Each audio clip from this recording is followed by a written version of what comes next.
Hi, Jason Pilgrim here from the Profitable Practice podcast, where we help allied health professionals just like you empower and inspire the lives of so many more people by building bigger and better businesses. Let's go and get stuck in right now.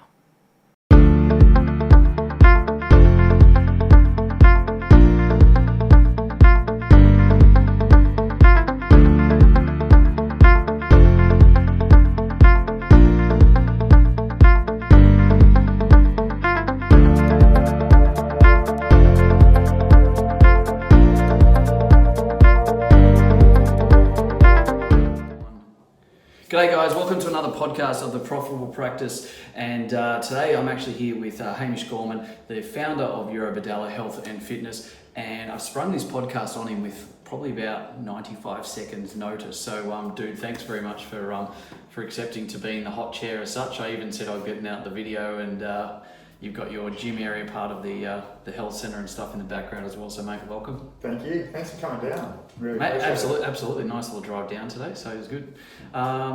So we're working with the team at the moment here at the clinic, and we've been doing some really great stuff with the team today.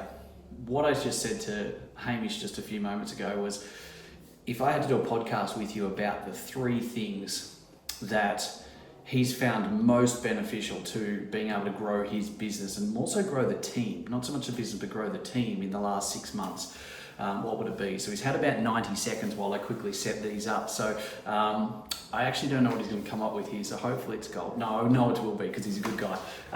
And just to premise, you guys have got, what, 6, 7 team members now? Yeah, seven including myself. Yeah, perfect. And you guys have been going for a while now, but we've just had some really big expansions. We've pulled down the rock wall, we've put all these new equipment in, we've got more consult rooms, we've got new team members on board.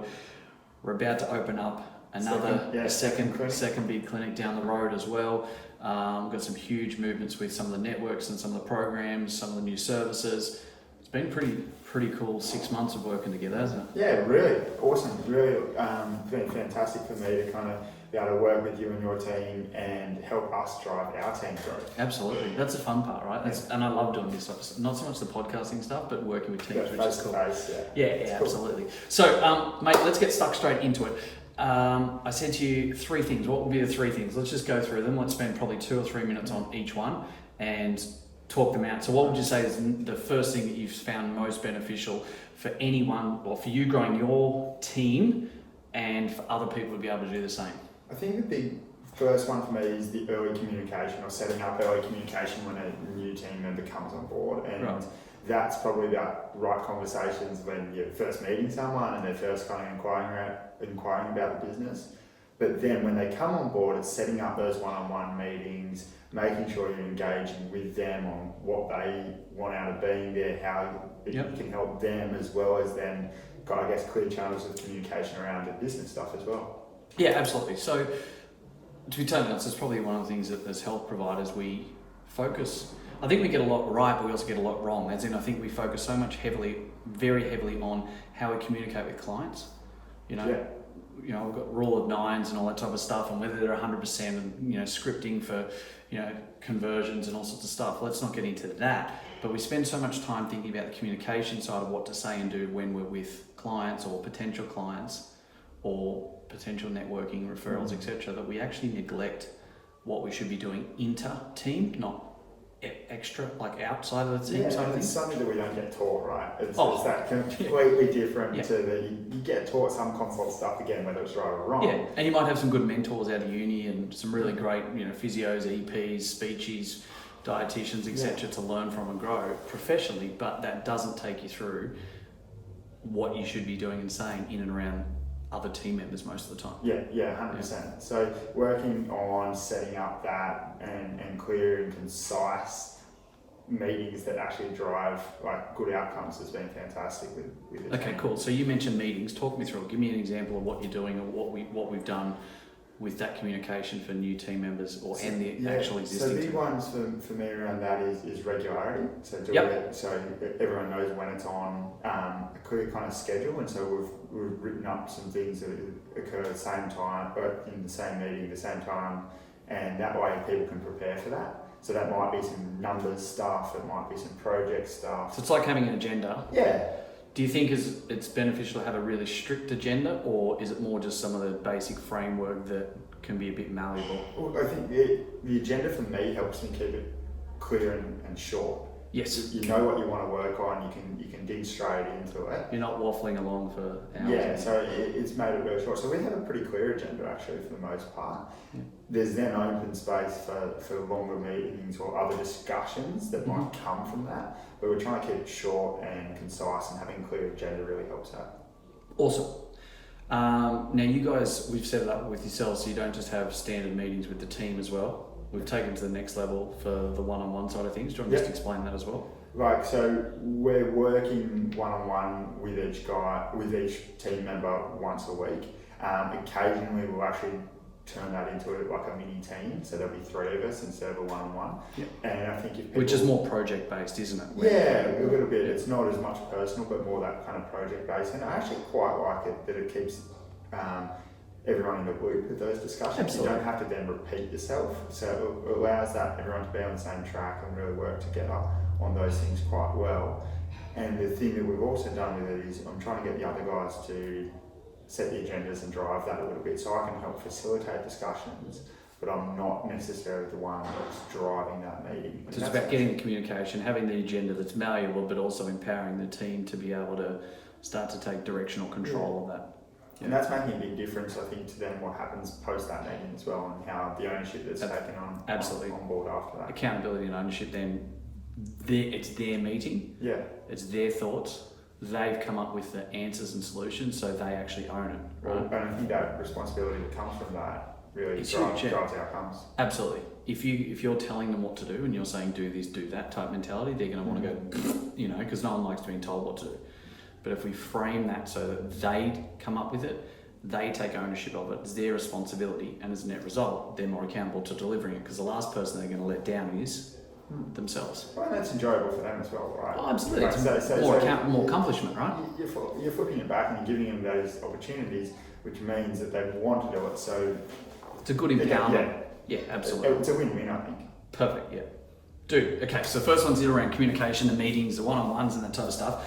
Number 2, what do we got? I think it's helping people grow both personally and professionally, and it's something that you reflect on a fair bit. Yeah, absolutely. I've worked with you is those 2 P's, and I think that clear communication allows you to then know the person both professionally and personally, and to help offer them and work with them on opportunities that they can do to fulfill both sides of their life. And work-life balance is such a term that gets kind of thrown around. Well, there's people that even say there's no such thing as work-life balance and that type of stuff. And in some respects, like we've all been there. We've started, started God knows how many small businesses and things like that over the years. Sometimes it feels like there is no life and it's all just work. But we're trying, right? And I think it is important that you reflect that in the way that you work with the team, and that you take that into account, whether it is someone that wants to maybe work part-time, someone who wants to train and play sport. We've got obviously lots of people that we work with in clinics that are doing those things. And I think if we can work with the team to help them achieve what they want outside of work as well as inside, then you're going to have just a healthy, happier team. And absolutely. That can only be a good thing, right?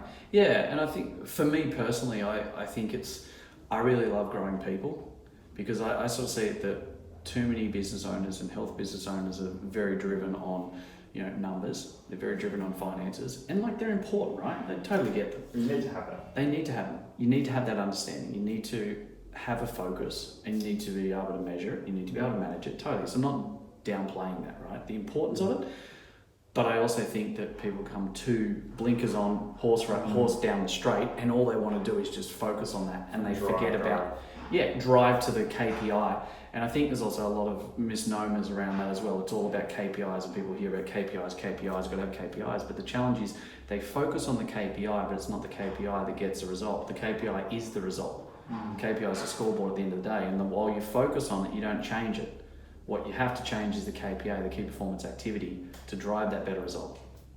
And I think that there's a lot of business owners out there that get too driven by the number or the last week's net result, and that formulates communication, which sort of goes back to what we're saying in number 1 about what they should be doing or what they shouldn't be doing.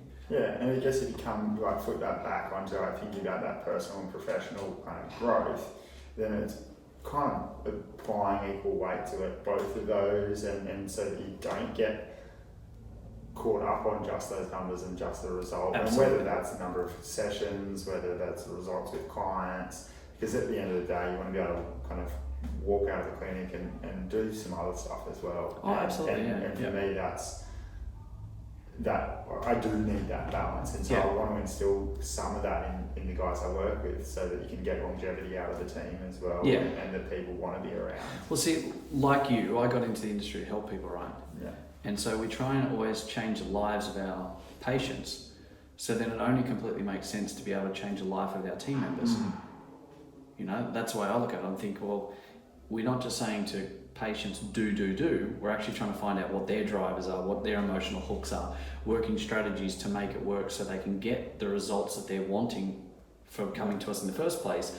But we're not just, you know, cracking the whip, trying to be the slave driver to get that result. And we're working in and around potential challenges with work or home life or kids or whatever it happens to be. And I think we've got to take the same mentality of what we do for our professional approach with clients to our team, because it only makes sense, right? We're all going to have different challenges, different roadblocks, different things. Some people are more, you know, proactive and think about futures and plannings and that type of stuff. Others don't, and we need to be able to be in tune with that to help them grow personally as a person, to be able to then change their professional outlook as well. Yeah, and I don't think that those outcomes are necessarily as obvious as they are with clients. And if you don't invest the time, Investment spend, yeah. with working with your team in that regard, you're not going to know those things that they want to do, and you're not going to be able to offer the opportunities, and you're not going to be able to make those changes and make that impact that you really want to with them. I like to say TGIM as well. And I, like as in thank God it's Monday, because all of a sudden I get to change the lives of X amount of team members who then are able to change the lives of X amount of people. And I think it's really, if you really enjoy who you work with and you can, you know, laugh, muck around, take the piss and stuff like that, you know. I mean, we do it as part of our recruiting side of things. It's like, you know, we want to make sure that, you know, do they like coffee? And some people occasionally are like, oh no, I'm more of a tea drinker. And it's like, okay, well the interview's suspended now until, you know, like we have some fun. You've got to be, I say to people, you've got to be prepared to, you know, to basically take the piss and give, you know, like, so you've got to be able to take and give and have some fun, because while you're doing that, time passes much quicker. You get to, you know, because we know the energy that we give out to clients is, even though we start to pump up for the next session, whether you're trying to fake it, you can't fake it till you make it type reality. You just can't. You can't. Yeah, that's right. You just can't do it. So if you're not really pumped and primed and happy and driven because of the people that are around you, then professionally it's not going to work, right? Yeah, it's tough. Absolutely. Dude, it's an interesting one. We can talk all day on that, but I want to get into number 3. What's number 3? So number 3, and it's kind of, it's a really interesting one for me. It's taking that individual and working them into the team. It's how we work as a team, and like it's kind of with having you down and talking to us about the way we look and think and develop as a team is awesome. So for me, that means that the other people in the team have a clear understanding of that personal and professional stuff. So it's not just a one-way street between me and a teammate, absolutely. but it's the other guys in the team actually going, okay, I know where Amber's going to be, or I know where Hayden's going to be in 2 years, or in 6 months even.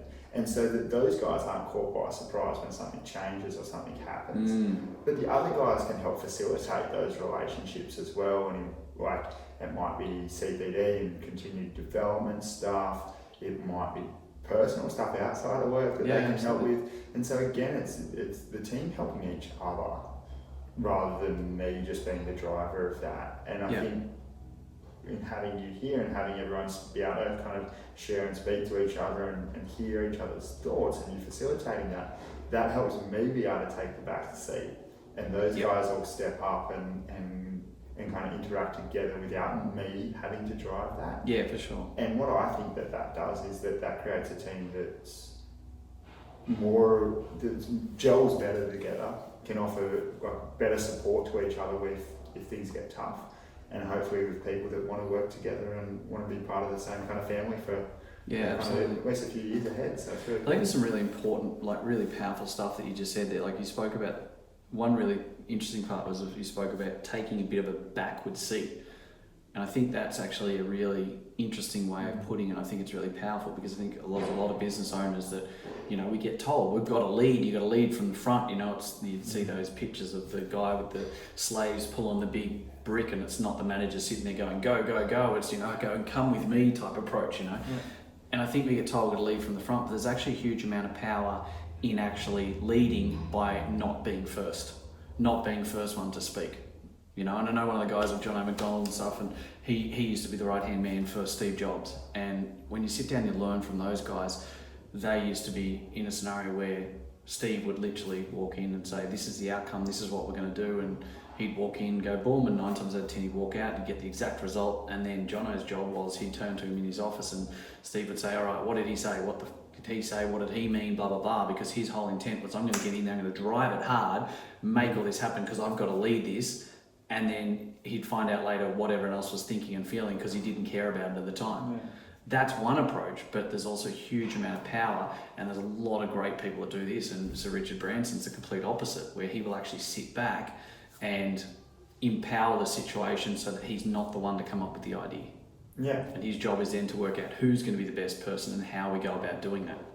And I think that's a really interesting part because there's a huge amount of empowerment that can happen with multiple team members when you actually facilitate that environment to be able to create the environment for people to excel, but to also sit back a little bit and just let other people take that role. Yeah, I think it's understanding, like for me, that sits well with my personality, and that sits well with what I'd like to create and work with, and see that continued growth for others. And seeing that people kind of get the accolades, and I don't mind in that situation. Some business owners love it. They love to stand up and have placards and people chanting their name and stuff like that. Whereas you're the opposite, where it's like I'm happy for all of us to just sit. Don't get me wrong, I don't mind offering an opinion. You know that well.